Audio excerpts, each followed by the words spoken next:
Imagine you're a time traveler, back, or should I say forward, to the year 4000 BR, before the rediscovery of human technology, that is. You were just in the US state of Missouri, but you find yourself in a dense forest. It's hot, it's gross, there are bugs everywhere, but not the bugs you're used to. Finally, you come across a field. A group of large birds flies out from the foliage to your north. Within seconds, a group of humanoid creatures, human-like in stature, but more like dogs in most other ways. You recoil in the bushes and keep yourself from being seen, but through the brambles you take a peek and watch as one of the bipedal creatures points to the birds in the sky and shouts, "Nguhmail." If you somehow tacked yourself to this word and time traveled along with it, you'd follow a path westward, where as its meaning shifts from raven to large bird and eventually to arrow, its pronunciation changes from "dumatve" to "dumatsfolk" to "dumatsolk" to "dumatshilov." You're observing a society on the peninsula, one that didn't exist in your time, somehow jutting out of the western side of Mexico, putting a divot into the Pacific tectonic plate. The people there are centuries away from being exposed to technology from human civilization. When that happens, the word you've been following changes definitions again. As several sound changes occur, the word itself remains conservative, more so than most of what is happening around you, but the meaning moves again from arrow to refer to anything that shoots through the sky, typically relating to shooting stars. Fast forward, and as that human technology spreads, the word comes to refer to the idea of a missile, a rocket, or any long, thin object that shoots through the air or leaves a trail behind it. Finally, we get to the Arodjun word, "Mutyafal." This is the Western continent, known by some natives as Menaiceraum, and Menaiceraum, and many other names in many other languages. Let's begin where we're most likely most familiar, the Sern-Cahilan languages. Hey everybody, welcome to Nga. Hope you enjoyed that native lang parody there. Have fun trying to explain that to someone in real life. Today, we're going to be going over a very important subject, and that subject is the language families of the Western continent. We're going to dive right in. But first of all, I would like to thank the newest patrons over on patreon.com/nga. That's right. Science meets fiction. Boom! Thanks for becoming a patron. And Sir Thanks a Lot. Boom! I failed that clap. Boom! Thanks for becoming a patron. Y'all, you make my journey worth continuing. I love you. Not parasocially. Don't pretend I didn't say that. Anyway, let's go. Menaiceraum, known in English as the Western Continent, is host to hundreds of languages, dozens of which are common lingua francas in the various polities and governing bodies found throughout. I've explained to you at least 3 of the primary language families which exist, those being the Sern-Cahilan, the Perth, and the Kernkla. Now there is a 4th, the Ester-Tarel, found in southern and eastern Chelsea being South America. I just haven't talked about the Ester-Tarel family at all because they don't really have many linguistic or cultural interactions with the Fwanel Peninsula where Arodjun is spoken.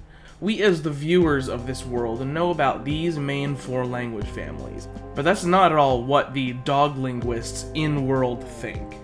So we're about to talk about what the dogs know as well as what they don't know, from an outside perspective. So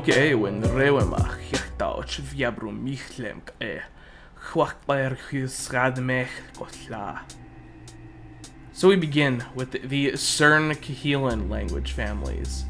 We mentioned this earlier. The Sern-Cahilan family is a large and very ancient family. All of its members descend from Phosphon, also known as Proto-Sern-Cahilan, which was spoken approximately 6,500 to 7,000 years before the present of the comics, that being 4,500 BR approximately. This information, including the existence of Phosphon, is not an accepted fact in world, as of 2067 AR. To all living dog people in Menaiceraum, they know this group as 2, the Sern family and the Cahilan family. you can see on this map, you can see the distribution of Sern-Cahilan languages across Menaiceraum and a little bit into the eastern continent, which has just recently been settled in the last 500-ish years during the time span of the comic. And you can see the yellow is the Sern languages, and the red are the Cahilan languages. And now, one thing that I have to note before we get into this, because there's going to be other maps later on, this map and the other maps are all biased towards the Sern-Cahilan languages. For some reason, when I first drew these maps, I drew them to show where the Sern-Cahilan languages are spoken at all, but in the other maps, I only highlight where their respective language families have majority L1 or L2 populations. So, consider me a member of a Sern-Cahilan language family as the Arodjun man who made an unconsciously biased decision to overly highlight the Sern-Cahilan families over the others. So we begin approximately 6,500 to 7,000 years before the present as of the comics.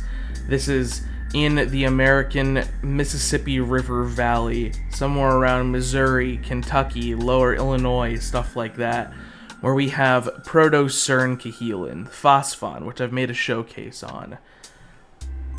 As time goes on, this group splits off into two major branches. There could have been others, but they probably all died off or merged with the more successful ones. To the east, we have the Sern branch, and to the west, we have the Cahilan branch. These groups gradually migrated. The Cahilans went further west until they reached the Pacific Ocean, where you get a branch known as the Fun branch, which yields languages such as Ancient Fwanal.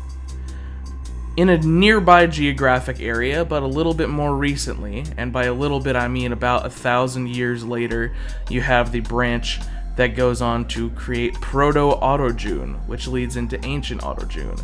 Eventually, as those cultures have collided and intermingled for a long period of time on the Fwanal Peninsula, the Fwanal languages mostly die out, with a few exceptions that you'll see in a bit. So I have the Fun branch kind of ... ellipses semi-merging into Proto-Arodjun because it has major influence on the Arodjuns that come afterwards. As you can see, as we get towards the green includes extant languages that are alive today. We have Arodjun, which forms out of this sort of assimilation of the ancient Fwanal languages into the Proto-Arodjun dialects. And you have, alongside them, the various other languages in the Fwanal and Arodjun branch, which did or didn't survive. Among the dead, you have Pakoyan, which didn't make it very far past the BRAR mark, and you have Irkin, which is alive today, though its speaker population is rather small in 2067 AR. Another living one that branches off from ancient Fwanal around the time of the Fwanal Empire's breakup is Delsh, and I plan on making a showcase of Delsh sometime. Honestly, Irkin as well. We'll see. Then, on the Arodjun branch, we have a split off for Frufi. Now, Frufi is an interesting language. It has a lot of derivation from language isolates that existed in the Fruf Straits, which are along the northwestern and western rim of the Fwanal Peninsula. It's a pretty geographically significant area. It's easy to spot, but it is, in fact, derived from Arodjun, or at least Middle Arodjun Ruhikat era Arodjun.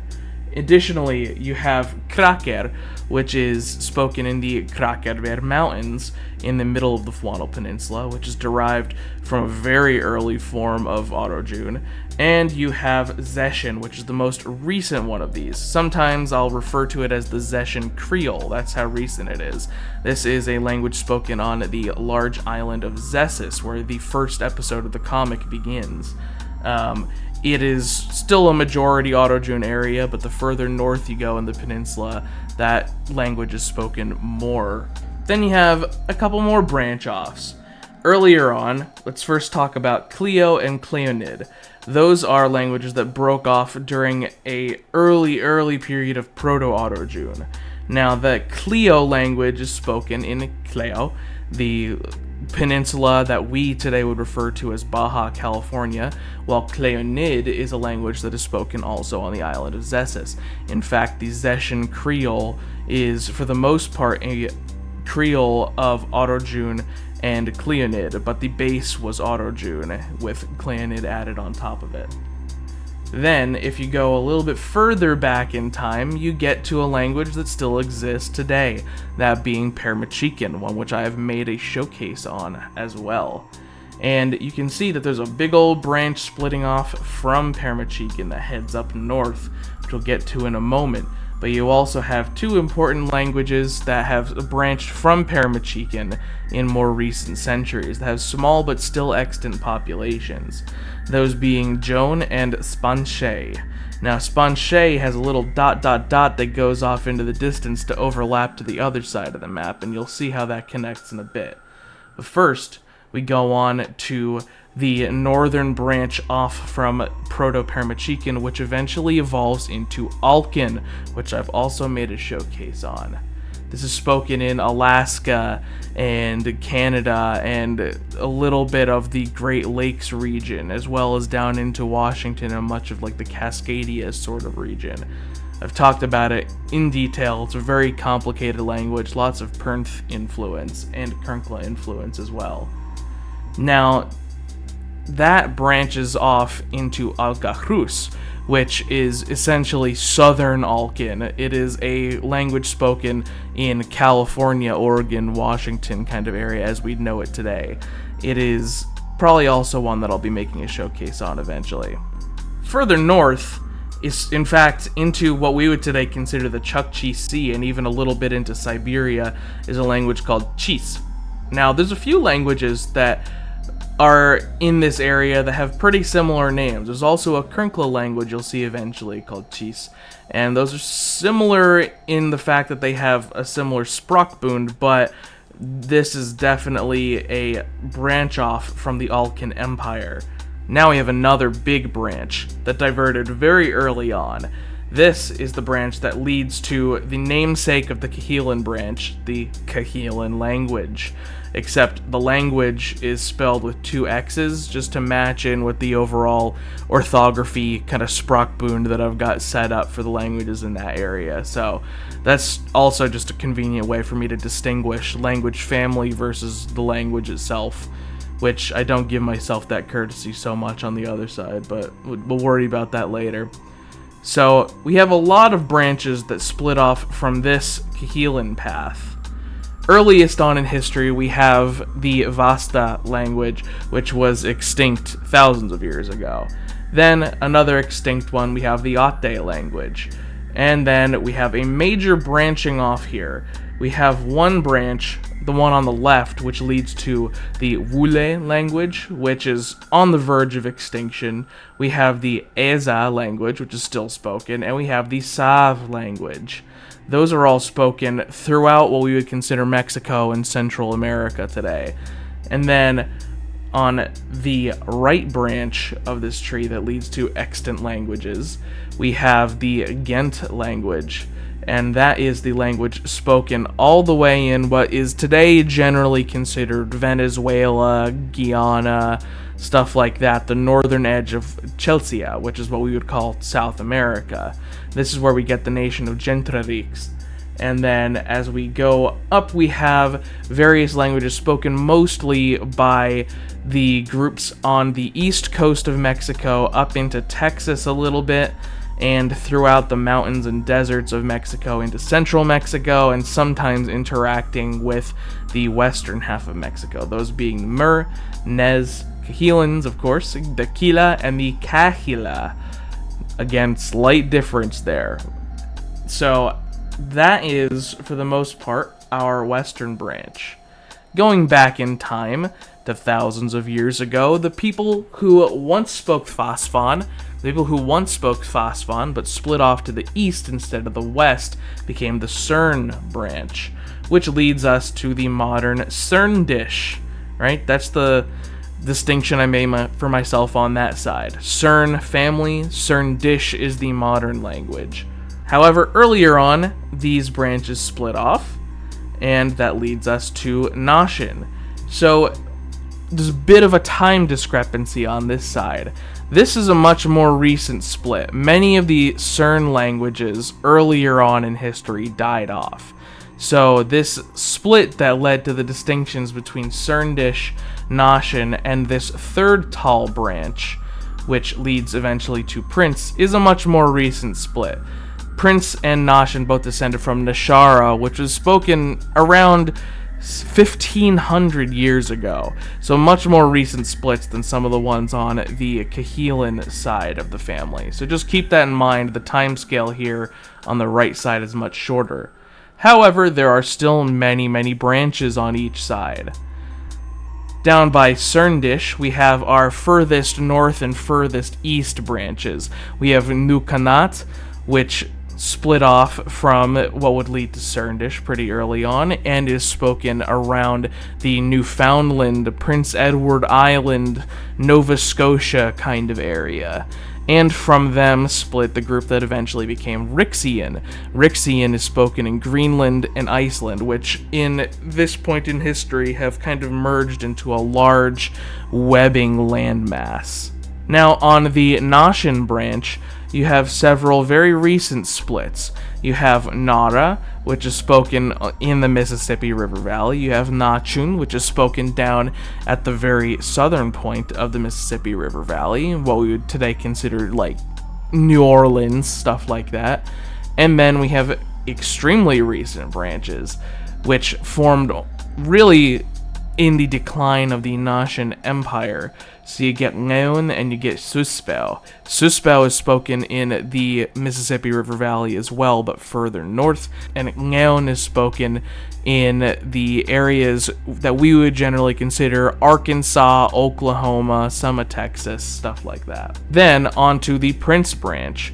Early on we had the Falshorn branch, and then we have the Prince Empire, where Imperial Prince, the language which I made a showcase on, eventually led to the splitting off into several different branches. One of them is Itopalai, which is the language that was spoken when the Prince Empire reached its furthest extent, all the way up in the area that is now part of Alka, and led to various Prince influences on the Alkan culture. And that language is still spoken on the islands that around Vancouver and Seattle today. And then we have the Sotervalais language, which is, of course, in the Fwanel Peninsula, in the area along what is now called by the Fwanels the Prince River, where the prince had a permanent colony set up for hundreds of years. And then you have a branch off from that, which is Prince Arodjun, a Creole combination of Prince and Arodjun, which I would also like to make a video on sometime. Then another more recent split off from Prince. If you look at towards the end of Prince's branch, you have Zonail, Span Prince, and Spanite. Now, Span Prince has the ... that continues off and overlaps back to the other side and leads to Spanche. Spanche, of course, following the Prince naming scheme of putting A's at the end of everything. And that is because Span Prince is a Creole and Spanche is a language all its own at this point. Two separate languages, one of which is very much more obviously based in Prince, while the other is based in Paramachican, and those are just spoken in different areas of the Span-Joan region, which is Central America, around Panama, Honduras, Costa Rica, etc. And then, of course, you have Spanite, which is another branch off from the Span Prince Creole. And that one is also Prince-based, obviously, since it's on that side of the tree, and it is named as such, and it is located on the east coast of Honduras, Guatemala, Costa Rica, all those areas in Central America, because those are the areas that were extremely heavily controlled by the Prince, and it was simply the Span Prince Creole spoken there for a long time before that particular area, especially the cities in that area, diverged. And those are highly populated areas All of these languages have very high populations today. The Prince Empire certainly left its mark. And of course, we get our furthest little extensions over here, where you have Rixian, of course, back down in the Serndish branch over here at the bottom right, leads on to Vut and Alakas. These ones I had added on last because Vut and Alakas are spoken not in Menaiceraum, the western continent, but on the eastern continent. As you saw on the map, Vut is spoken across Britain and Scandinavia, and Alakas is spoken along the coasts of France and Spain. Meanwhile, if you didn't notice, the tiny little addition on the Cahilan side, if you look over at Ghent, you also have Ovis, and Ovis is a former colony of Gentrarix, which is on the southeast coast of Africa, on another suspiciously jutting out peninsula that formed there. Wonder how that happened. And that makes up the extant languages of the Sern-Cahilan language family. And that's not even all of them, if I'm going to be honest, but that's all of the ones that I felt like including because they take up the major geographic areas, etc. So, with such a large temporal divergence, we have to ask, are there any common traits to all of them? Now, it's been so long, so there's not too much clear about it. You couldn't read some Phosphon and then read an Arodjun sentence and be like, oh yeah, those are obviously related. It's been too long. But if I could put together a few things that they probably all share in common, or not all of them, but many of them, most of them on some of them, you get some commonalities that stick out. Some notifying features that if you were looking at one of my languages, you could probably guess that it was going to be a Sern-Cahilan language. So most of them have between 5 and 10 vowels, sometimes including a nucleic R amongst them. Most of them have grammatical cases, typically between 2 and 6. Not too many of them have any more than that, and not many of them have none. Then, a lot of the time we have a particle which concludes clauses that carries tense, aspect, mood, or evidentiality, or some combination of those, like the yak, awa in Arodjun.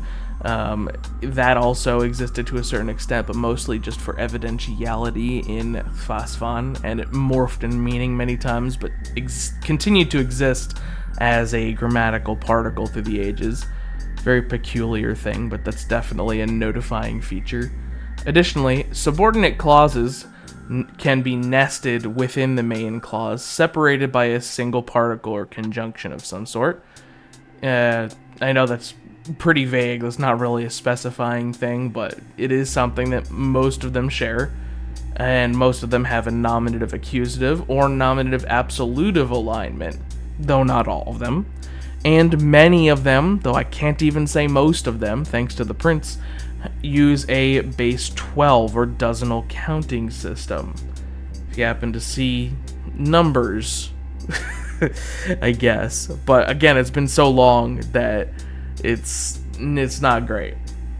For example, let's take one root word.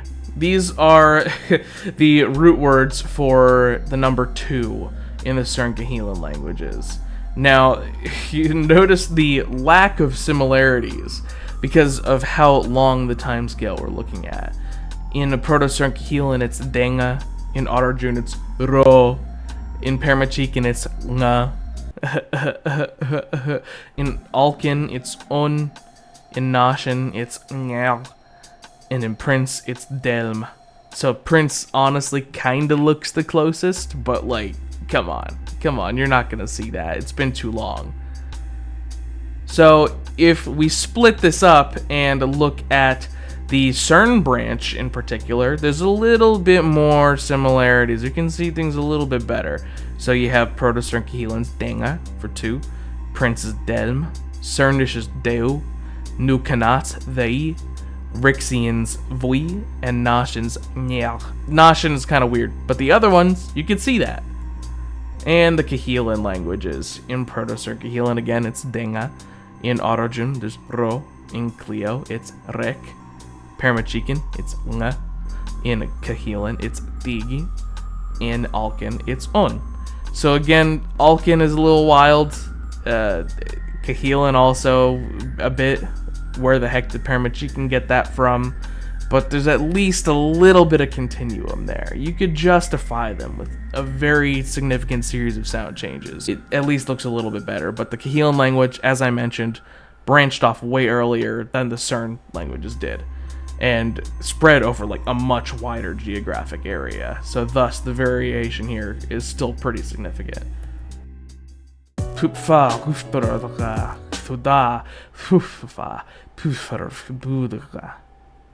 The Perth language family. The Perth language family is another of the primary language families in Menaiceraum. This one even more ancient than the Sern-Cahilans by another 3,000-ish years. As such, its existence is also not known to the dogs.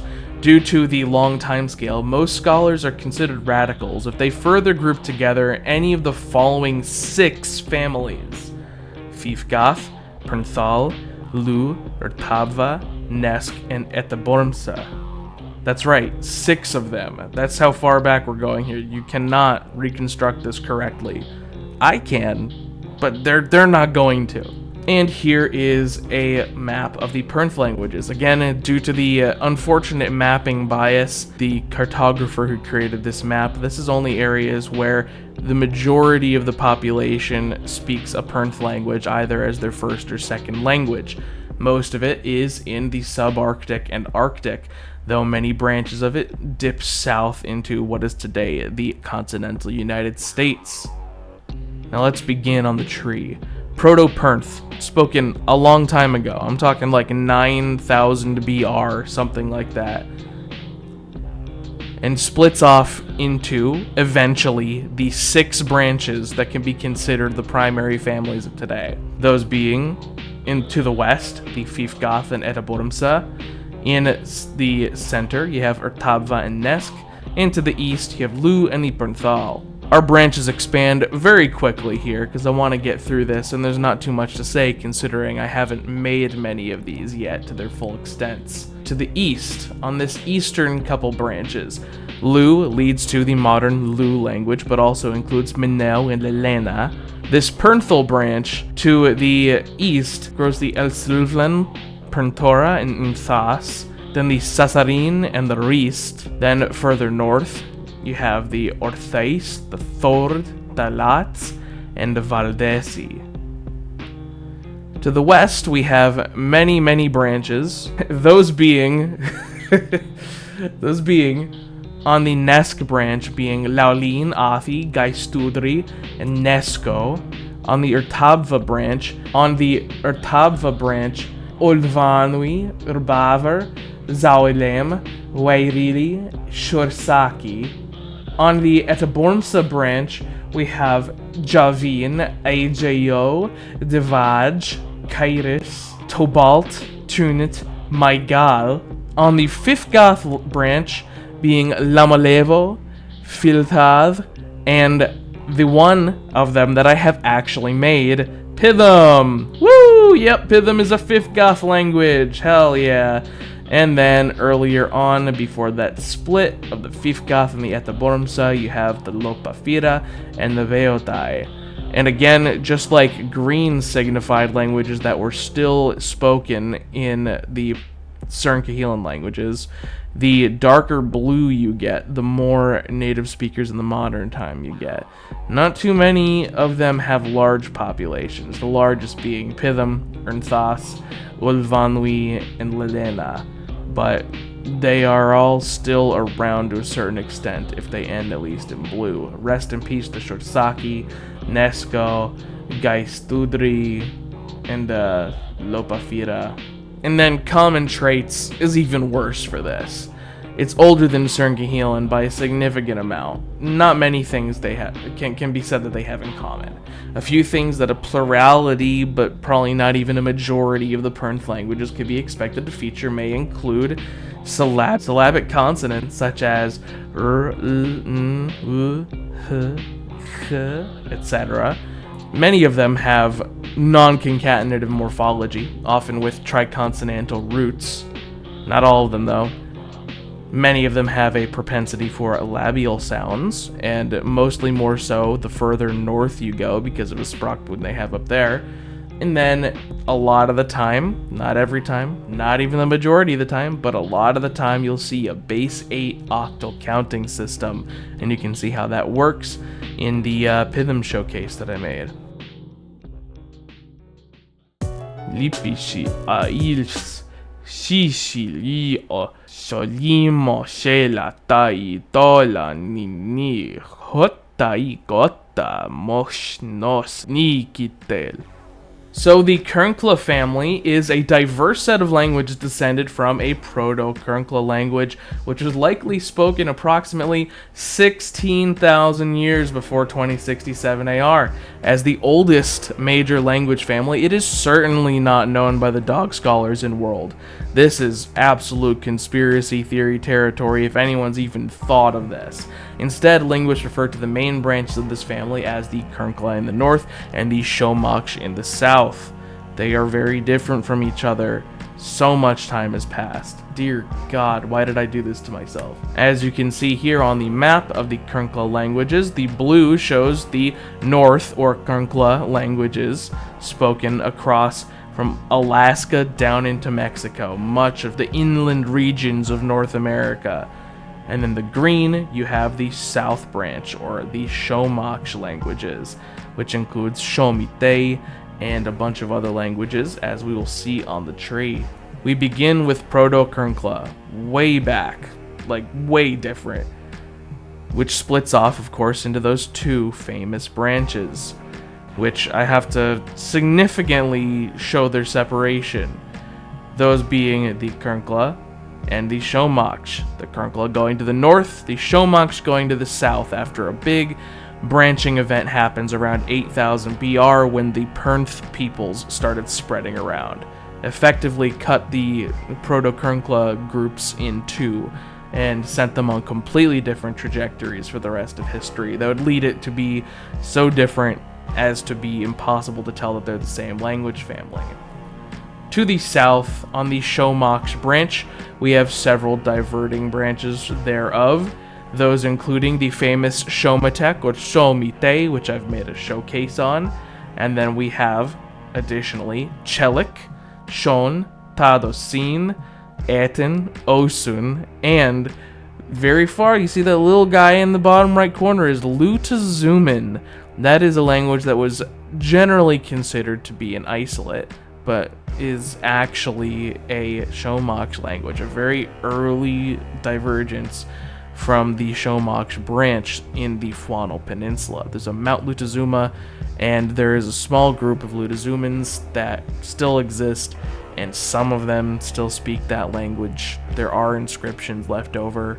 It's kind of cool. I might do a showcase of that sometime, but that is extremely, extremely distant from the Shomite. You will probably not even see any similarities looking at them if I make that showcase. And of course, you have lots and lots of several sub-branches that split off from these various ones more recently in history. Those being, off from Shomatek, Goshtiloi, Shomoksh, where the language family name comes from, Oshochi, and then off from Chelik, you have Yuka and Tska. Off from Eten, you have Anisin Aios. Off from Osun, you have Amlaya, Sumok, Hakatechi, Obi, and Dekidit. Off from the early branching of the Shomatek and Chelik branches, you have Shon and Tadosin, as we already said. Down further, we have off from the branch that would eventually lead to the rare Lutazuman are the Baha and the Guatala. Baha, of course, being the name for an extinct language that used to be spoken on the island of Baja, which is the island north of Zesis. And then you have the Guatala, which is the name of the rare but still occasionally spoken Gatal language in the Skinhop Island south of the Fuano Peninsula. Now, we move north again, back to the Kernkla branch, where we have four main branches, those leading to the Kernkla Chis language up in the north, then Misfats and Miro in the northern areas of Canada, and then the Kernqla language, which is spoken in the Rocky Mountains. That, of course, has several sub-branches. All of them have very special little sub-branches, which lead near Chis to Luch, Setonia, Yatije. And then off from Miro, you have Asaido and Yoleitud. Then from the Kernqla branch that leads to the Kernqla language, you have Saiten and Gatai. Not to mention Krtagen, Nimayatid, Orng, and Ngadid, along with Hork, which is, I kind of want to do that one, just because the language is called Hork. So this is by far the most ancient group, with the fewest survivors overall. I should mention the population of these speakers is pretty small, other than Shomite and the various Shomatek branched languages. There's not much to say here, but some of the more frequent traits, I can't even say like many of them or a lot of them, but you might see some common through lines in the fact that the southern languages generally have tonality. It happens a lot down there. Many of them in the north have a propensity for uvular and pharyngeal sounds, often as syllabic consonants. And the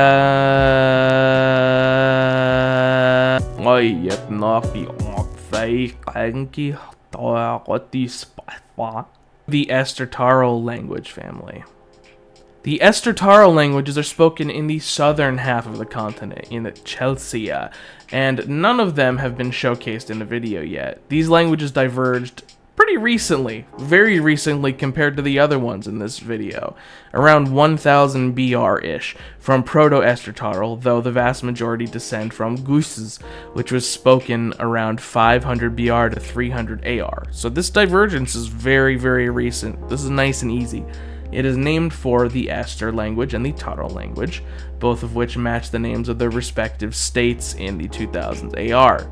You can see on the map in orange areas with majority speakers of Ester-Tarel languages, either as first or second languages. The tree here is a bit more simple. We begin about 2,000 years ago with Proto-Ester-Tarel, or Guses, which splits off pretty quickly into these three main branches, those being Jagind, Tarego, and Esterota. Esterota, of course, being Ester, Tarego being Tarel, and Jagind being Jagind. And we have a few branches off from that. There's a lot of islands here, languages diverge pretty quickly, but they're all overall quite similar and in the same overarching cultural area. Off from Jagind you get Timoliti, Radzond, Mekol, and Galici. Off from Tarego we have Arnain and Netizami. And off from Esterota we have Thifik and Tzoldi. And that's it. Now, thankfully, the Ester-Tarel languages diverged rather recently and have various shared features, including topic marking of frequent use of measure words, small consonant inventory, wide allophonic ranges, and I say small consonant inventory because usually there's a bunch of vowels, and a lot of the time they have tones as well, and grammatically important lenition, and complex articles and demonstratives. There's a lot of things you'll see, and those ones, it could look pretty clear. This is like a Latin leading to the Romance languages kind of situation.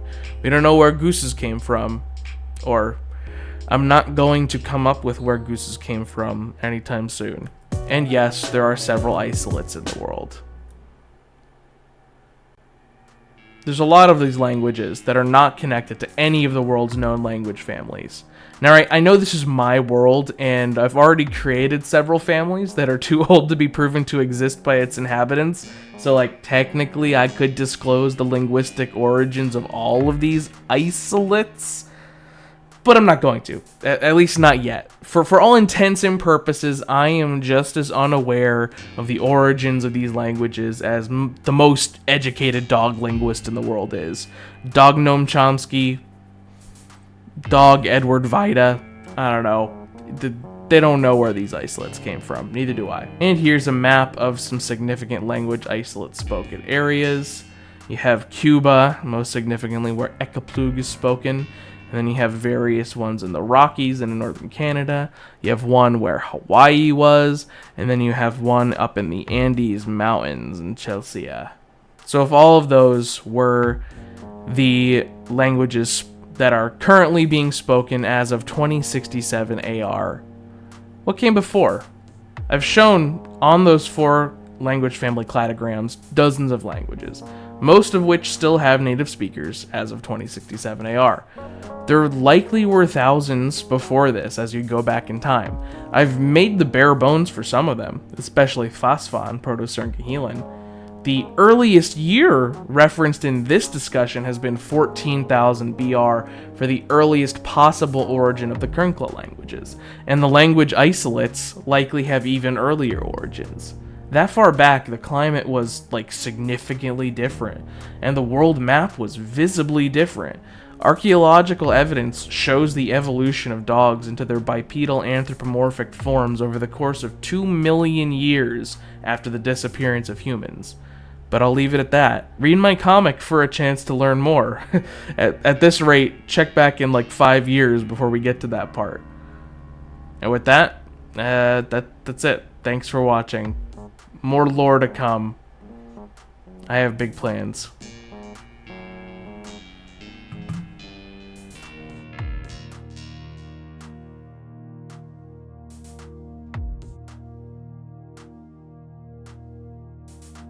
Thank you again to the lovely matrons and YouTube members. Didn't forget about you. I never forget about you. The 3 of you, I think there are. Cool. Hey, more of you. Become YouTube members. Don't let them be lonely like that. Join the club. All the cool kids are doing it. Come on. Come on, do it. Do it! Anyway, yeah, I've been super busy lately. Lots and lots of things are going on in real life. Things that I cannot fully discuss yet, but there's all kinds of wild stuff going on that's making me incredibly busy. And it's summer, which always makes me lose my mind a little bit because, it's Arizona and it's brutally hot in the summer. And yeah, I'm just generally a busy guy. I've got cats. But point down at this cat. Look at him. Look at him. Look at that cat. Look at him. Look at him go. That's right. They don't know what's happening here. But it's okay. I'll tell them later. Sorry I haven't done too much green screening lately. It's been a lot of digital content, but here, you got this. Here, I'll ask you guys to put a couple memes right here on this leaf.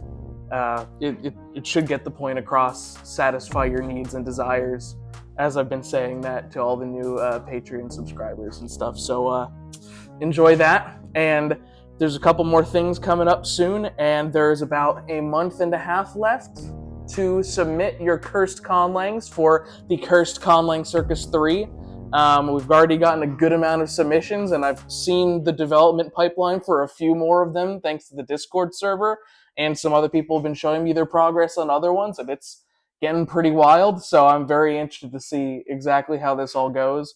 But yeah, just remember, you got a little bit longer to go. I forgot the exact date, but I'm putting it on the screen. There you go. That's pretty much it. Nga is out. I'll reach month year over year, line goes up.